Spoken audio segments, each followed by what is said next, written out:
ngày ní bật chia miền chỉ cái đây đọc đuôiอย่างคลั่งhay ក្នុងនាមខ្ញុំជាសម្ព័ន្ធភាពបណ្ដុំអង្គការសង្គមស៊ីវិលហើយក្នុងនាមជាប្រធានសមាគមសម្ព័ន្ធភាពអ្នកសារព័ត៌មាននៅក្នុងសន្តិភាពហើយថ្ងៃនេះដោយសារមានការចូលរួមពីសមាគមអង្គការសង្គមស៊ីវិលនានាជាពិសេសមានអ្នកសារព័ត៌មានហើយក៏មានអង្គការសង្គមស៊ីវិលដែលជាសមាជិករបស់សម្ព័ន្ធភាពបណ្ដុំអង្គការសង្គមស៊ីវិលទាំង21អង្គភាពហើយក៏មានអង្គភាពសារព័ត៌មានទាំង36អង្គភាពបានមកចូលរួមទស្សនកិច្ចនៅគេថាមន្ទីរស21ឬគេហៅថាកន្លែងគុកទួលស្លែងបាទដើម្បីស្វែងយល់ឲ្យបានកាន់តែស៊ីជម្រៅអំពីបញ្ហាការបនបល័យពុជសាសក្រោមការដឹកនាំរបស់ពលពតអៀងសេរីខៀវសំផនដែលបានធ្វើទុកបុកម្នេញដល់ប្រជាពលរដ្ឋនៅក្នុងសង្គ្រាមនៅឆ្នាំ1975ដល់79បាទនេះទី1នៃគោលបំណងដែលសមាគមអង្គការសង្គមស៊ីវិលបានមកទស្សនកិច្ចទី2ចង់ស្វែងយល់ជម្រាបជូនទៅដល់ជនរួមជាតិទាំងអស់ជាពិសេសយុវជនយុវនារីជំនាន់ក្រោយឲ្យយល់ពីតម្លៃនៃសន្តិភាពបាទឲ្យយល់ពីតម្លៃនៃសន្តិភាព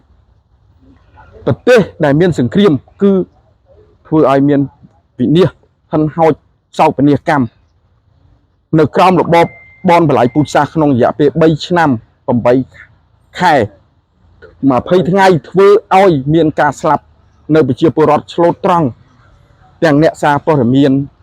ទាំងនិស្សិតបញ្ញវន្តជាង3លាននាក់បាទ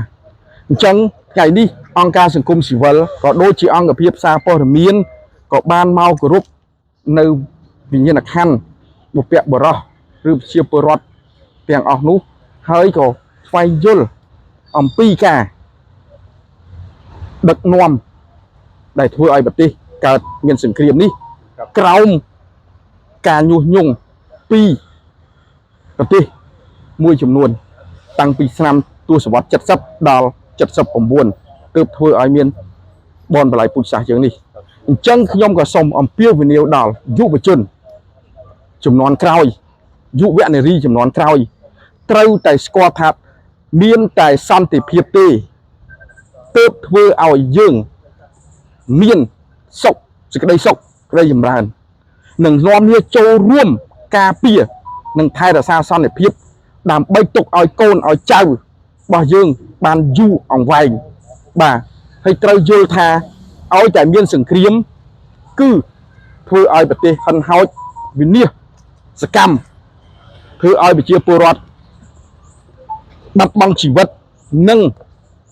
ប្រទេសខ្ទេចខ្ទីបាទអញ្ចឹងយើងទាំងអស់គ្នា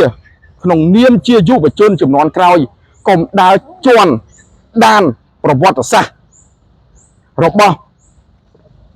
មនុស្សចាស់ជំនាន់មុនបាទនេះខ្ញុំមានចំណាប់អារម្មណ៍ប៉ុណ្ណឹងបាទសូមអរគុណ